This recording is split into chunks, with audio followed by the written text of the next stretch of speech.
Hello, everybody. My name is Joel FIlderman, and welcome to the Dog Trainers Connection. I'm not a dog trainer, but these other people you see here are. And together they have many years of experience. And we get together and discuss the topic using their experience and their knowledge, and sometimes come up with some answers, sometimes come up with some ideas, and sometimes just come up with a thought-provoking conversation. And first off, I want to wish all the trainers a happy Pet Training Month. January, for those who don't know, is Pet Training Month. And the other thing is that January is, of course, the new year, which got me to thinking, because one of the things that people talk about in the new year is letting go, boy, I can't talk today, is letting go of the old and bringing in the new. And that's what I wanted to talk today about. I wanted to talk about letting go of the old and bringing in the new, and I wanted to talk about that as far as dog training goes. Is that something that we should do? Because it seems to me that a lot of those old ideas have gone by the wayside. And is that a good thing? Is that not a good thing? And Jeff, why don't we start with you today? All righty then. I didn't even know it was Pet Training Month. I didn't even know it was a thing. There's like a month and a day for everything nowadays. Pretty much, yeah. So I guess, what was it? Out with the old, in with the new? Is that what you said? Yes. So I guess this could go a couple of ways. And I guess I'll start with the positive stuff. And I don't mean that psychologically speaking. I mean that in English terminology. The positive thing of out with the old and in with the new. And I always reference, and I tell my students this a lot, when we have our mentor calls, like I have my own, program or whatever. So when I have a mentor call with a student, I can't tell you how many times, and I have my own school now for 4 years. Like, things come up in their core studies that I forgot about. I mean, I'm just being honest. Like things, like just basic fundamentals that I don't think of on a daily basis. It doesn't mean that I don't practice or implement it, but just from a knowledge-based standpoint and a mentality standpoint. Can you give us an example of that? Schedules of reinforcement, right? I don't. It's not something I talk about every day, right? That just happens to be the one that comes up often. And it obviously it's something that we all do. Rates of reinforcement, another one, right? How many times I've seen RF in my lifetime, I don't even know, right? But I don't talk about it. But it's just it's one of those fundamental values and knowledge-based items that is good to bring back and kind of stay green, I guess. When you do this a long time, regardless of what spectrum of the dog training, what part of the spectrum you're on as far as a dog trainer goes. I mean, we get into routines sometimes, and I think routines are good, but they also can breed a little monotony sometimes too. And something that worked 15 years ago, so maybe I forget, or I get into a routine with a certain group of dogs I have. And so the point being is that out with the old, in with the new, it doesn't necessarily mean that the old is bad and the new is good. So I think from being an open-minded person, that I have to be open to some of the things I used to do that maybe I haven't done in a while. Whether it's something silly like putting peanut butter on the end of a wooden spoon when I'm, teaching a dog to walk on a leash. These are things that crop up with my students. Like, I used to do goofy stuff like that, and, it works, right? So, especially when I'm working with a small breed dog, I don't want to be, hunched over trying to get their attention, right?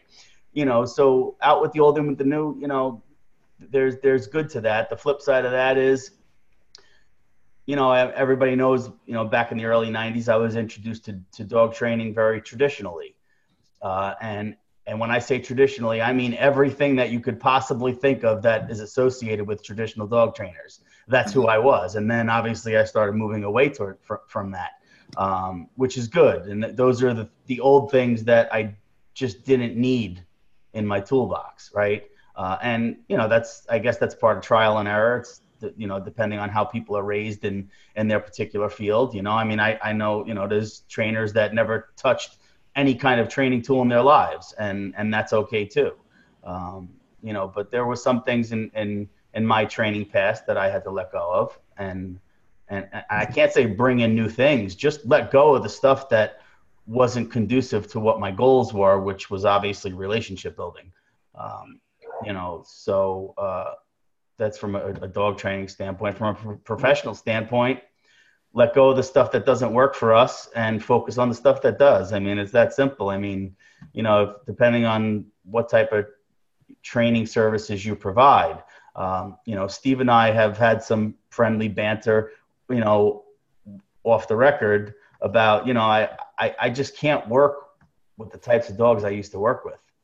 And part of it is physical.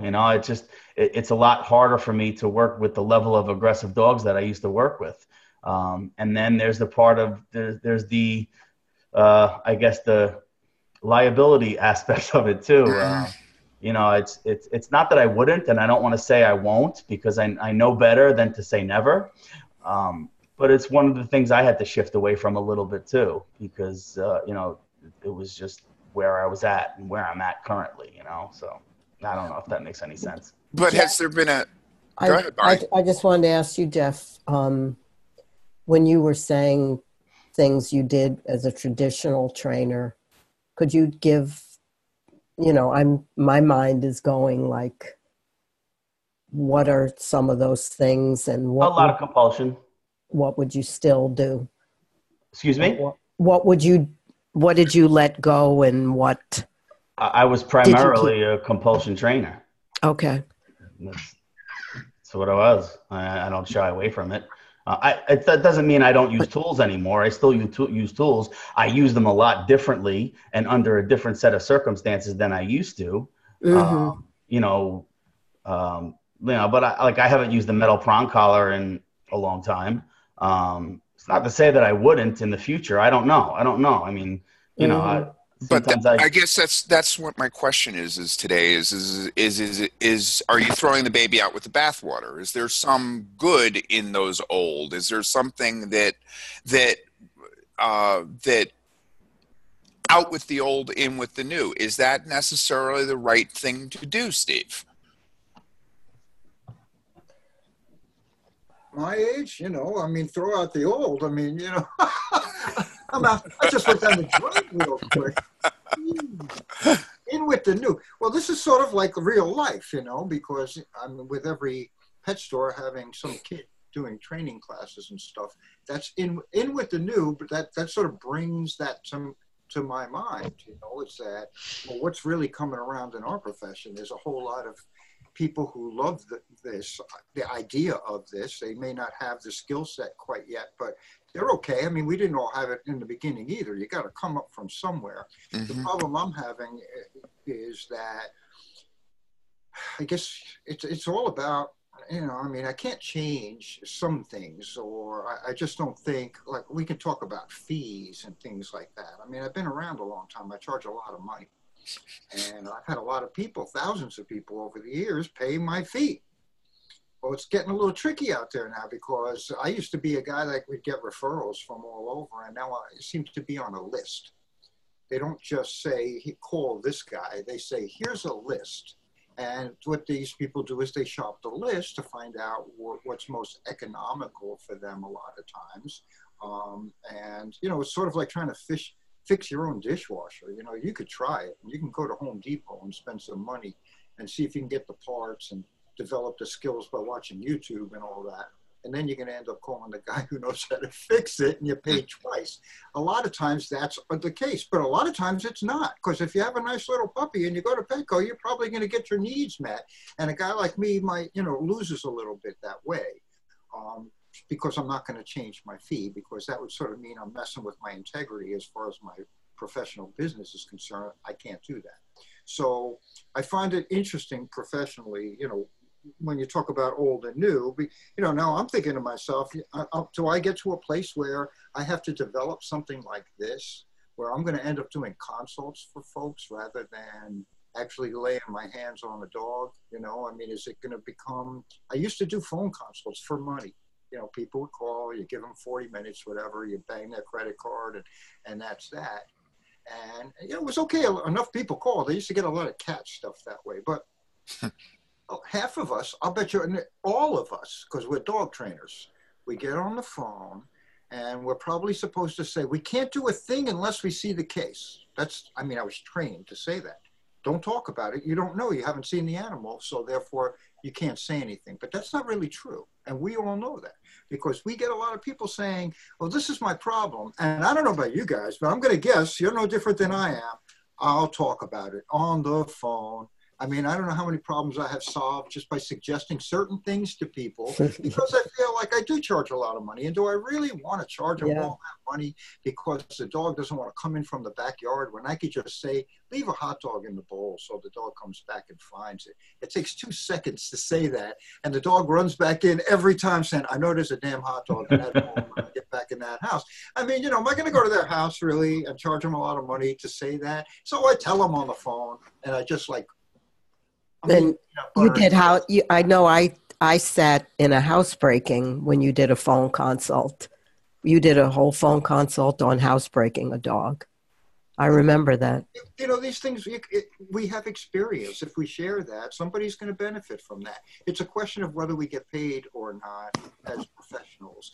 So, you know, when looking at the new, I'm starting to actually examine whether or not I should change the way I do business because going out and it's not, I'm not going out as much as I used to. That's for darn sure. And I don't think it's because I'm decrepit. I drive pretty well. You know, I can get out there. I still got skills, but there's a lot of competition for us folks now. And I think that we almost have to look at what options do folks like us with knowledge and skills have in order to continue doing what we do best and not struggle with the influx of the less expensive, you know, sort of young, chipper, you know, it sort of happened with me in TV. I mean, I used to get these calls all the time. Can you come in? Can you come now? The dog trainers on TV are wearing mini skirts and high heels, and that's not right.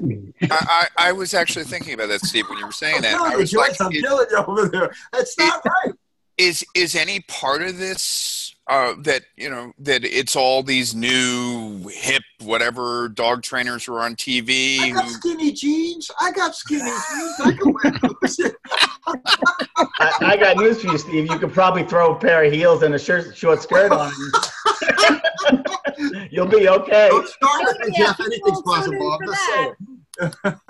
So you know, that's my take. You know, I'm not thinking about, you know, how I do versus how I do. I'm thinking more in terms of how to in the new, you know, what can we do that's really new for us that helps us in our line of work and helps our clients out. Interesting. Yeah, because this internet, like this Zoom platform that we're on, a lot of trainers use this to do online consulting for clients. They advertise, you know, X amount for coming to your house and then X amount for a consult, you know, a virtual consult or however they phrase it. And I believe a lot of trainers are making money from doing that. I know separation anxiety, that's done a lot. And the people film their animal and then, you know, that you're like, it's like you're teaching, like Jeff with your course and your students, you know, you're online with your clients. And so I think that's a big change too, just like the popularity of all of the really young trainers coming in who weren't interested in the profession before. Technology is helping us all with that. That's for sure. What do you mean by that, Dave? Well, just this what Bonnie was saying is being able to I'm not doing it personally, but like she was saying, is go online and you can have a trainer work with you with your dog. I mean, I think it happens in this profession. It happens in personal training for working out. So it's you know, it's a great tool, especially like you're saying for separation anxiety, because if you're there at present, it kind of you know, throws a little wrench into the whole thing, because, you know, the idea is to slowly get you away from that have anyone near the home. Unless you're talking isolation distress or separation anxiety, depending upon what level of stress you're talking about. But what about the old techniques, Helen? What about the old training techniques? Old training techniques? Are they still useful? Well, What do you mean when you say old training techniques? What people used to teach when they taught dog training, the monks of New Skeet, the this, the that, the other thing. I think that I'm sure there are people who still find them useful, but I'm a lot like Jeff. I started out as a compulsion trainer because that's all we knew.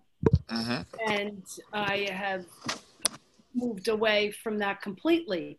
So I would never consider going back to old. I throw out the old. Okay. But it really wasn't old and new. It was just a different ideology. Mm-hmm. Really, because both techniques have been around for ages. I mean, Yep. Compulsion's been around for ages. Positive reinforcement. Ideologies have been shifting. Yep. Now I get hold of jail. Yep. So, which is, a little bit of overboard. I think we tend to do that in society in general, is just go overboard the other way when we're trying to make up for past grievances, for lack of a better word. I think it's important to always be open to new and look at the new, whether it's techniques or tools or like the use of online, communication with clients. I think it's important to always look at the new and then evaluate it. Is this going to further my business? Is this going to help in my dog train? Is this good for the dog? Does this meet my goals, and does it meet my ideologies? And if it does, then embrace it. Mm-hmm. And reviewing what you've done in the past, well, it's always good to take a second look. But I don't think we can say hard and fast, out with the old and in with the new, because there's always that concept tried and true. So I don't think we can just automatically assume out with the old and in with the new. I think a little bit of both. Okay. Joyce, you got any thoughts on this? Yeah, I mean, it's really interesting to listen to everybody kind of thinking along the same lines I've been thinking with the new year. I shared with Bonnie a little bit. I'm kind of deciding what direction I want to go with myself. I think turning 50 was a big issue for me. And I look at my business, and I've been owning pet hotels now for about 20, 25 years, and I've been training dogs for over 30. And you say these numbers and they make you go, how old am I? What have I been doing for so long? And I've done the same thing, went from compulsion to now using more science-based, positively based, game-based techniques.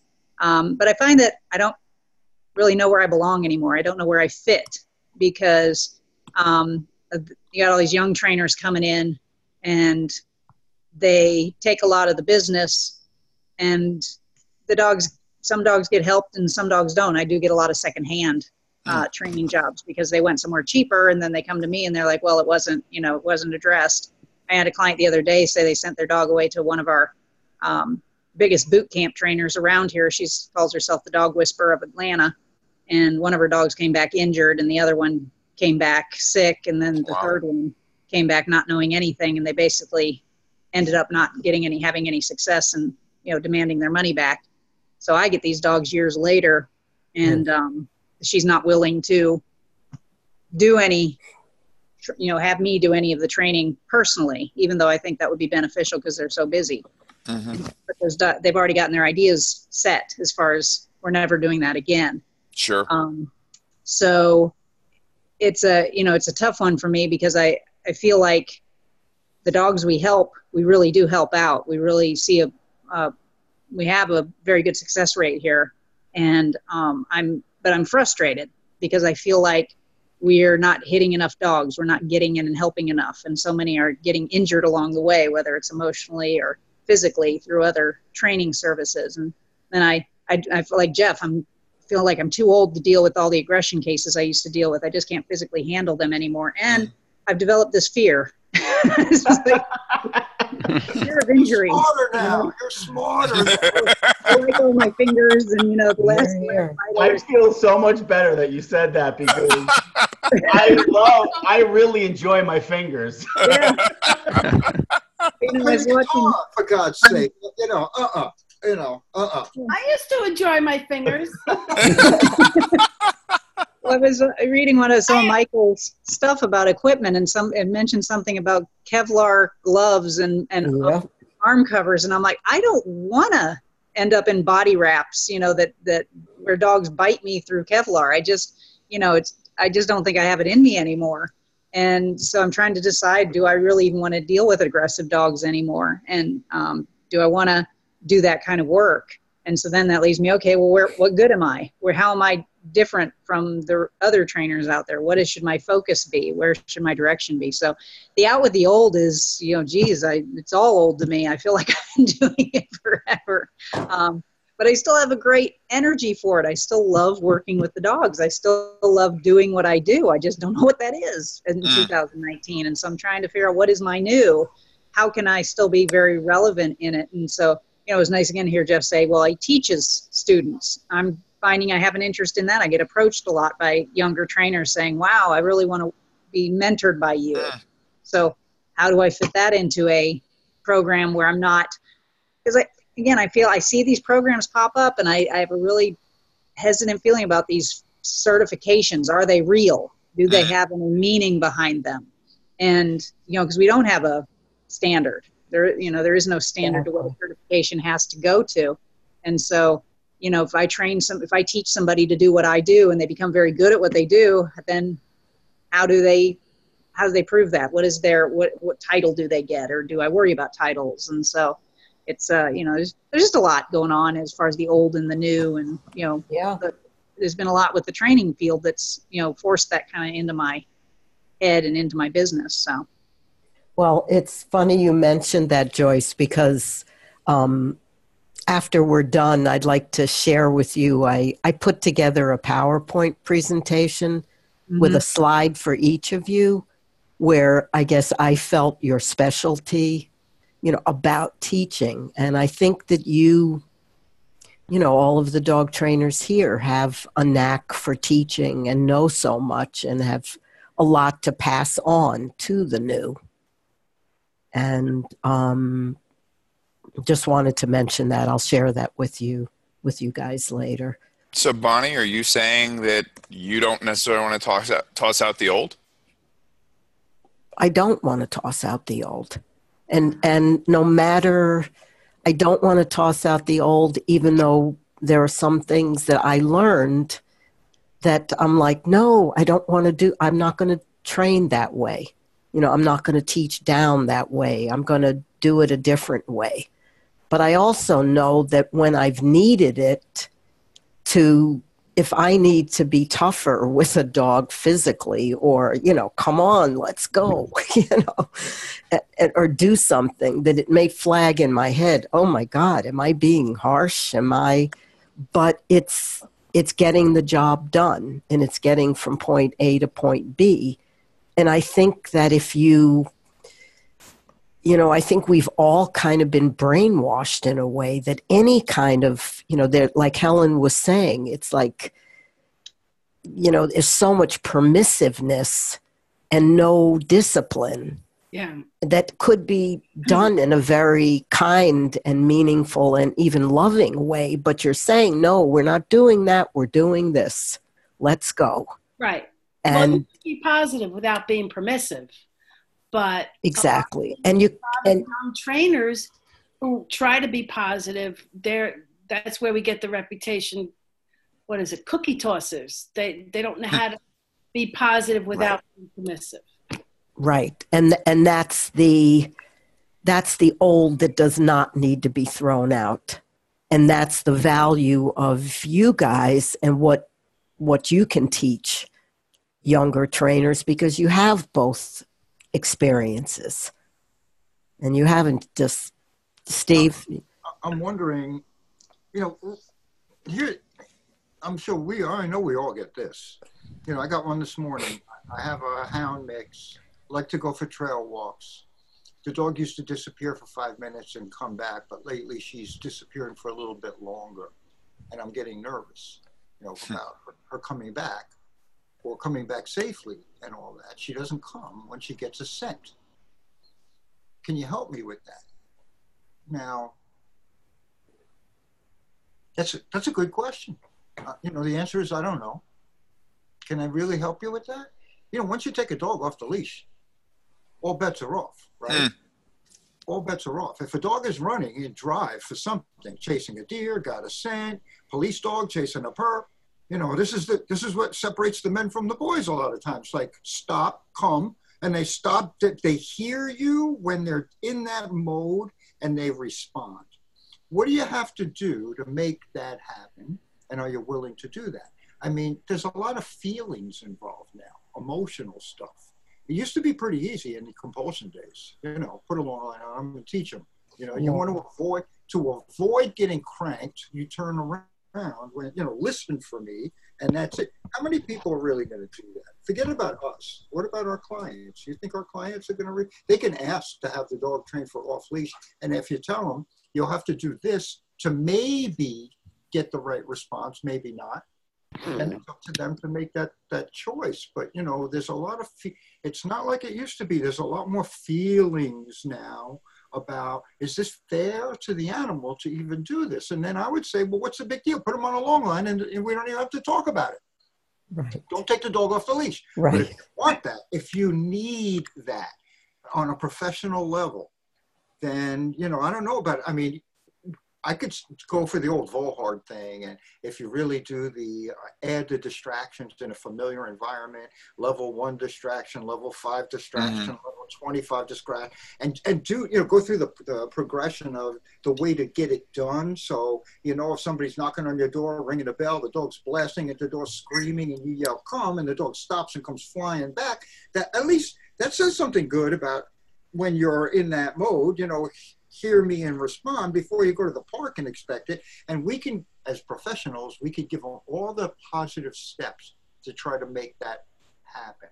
That would make, we'd have to be really engaging. We could do that because that's our job. You know, we know how to, like, you know, fluff it up for the dog so the dog is interested in doing it. But our clients, they're like popsicle sticks. You know, they're not doing it. They're just not doing it. Like, come on, can you smile? You know, can you clap your hands? Can you get a little louder for a minute? You know, it's like, come on, you know, no. And then there's the feeling. So, you know, I'm just saying, you know, it's not even the old technique may be fine for who, when, you know, it's only good if you're really going to do it well. And you make it right in the end for the dog as much as the client, you know. If the dog gets the freedom of the off leash and it's a beautiful thing, maybe it's worth going through the steps one way or the other. Old school, you know, avoid getting cranked, or new school, you know, I am the best thing around. Don't you want to come back? You know, this is all good over here. And, you know, but it's a tough one. It's a simple thing. It's come when called. It's one of our basic exercises. But making that happen when there's all kinds of stuff going on. My dog is running toward another dog in the park, you know, stop, come, you know, okay. You know, it is a basic exercise. It's not so basic when you put it in a certain context. And so this old new thing, technique and all that, there's feelings. That's all I can say. Yeah, and I think the biggest part of the feelings is, I don't even know how to say this other than to just say it, but say it. Yeah, you know, I'm sorry, but it seems to me, first of all, the new science has been around for thousands of years. So I'm sick and tired of hearing the new science. The operant conditioning quadrant is alive and well and has been for a very long time. Okay. Positive punishment can occur without touching a dog. Okay. So there's a lot of things that the new generation of trainers, they don't necessarily understand psychology, right? The flip side of that is people think dogs are as sensitive as we have become, and they're not. Right? I think training is also. I'm getting way off topic here, so maybe I shouldn't go there. But anyway, the emotion thing, right? You know, I'll use something non-invasive and simple, right? The barking dog with separation anxiety in the crate. Like, people just can't grasp that when I say, I promise you, even if it takes 7 hours, that dog will eventually stop barking. And that's when you take him out of the crate. Right? They don't get past 20 minutes. Oh my God, the poor baby! Ay, ay, ay. I'm lucky if I get 5 minutes out of people. So true.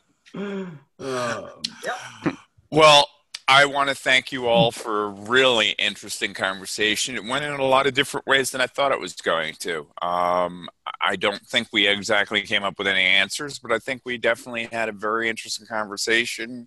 And as always, Steve, as Steve says, it's complicated. So I want to thank you all for being here. I want to thank you all for watching, and we'll see you on our next video. And thanks a lot now. Bye-bye.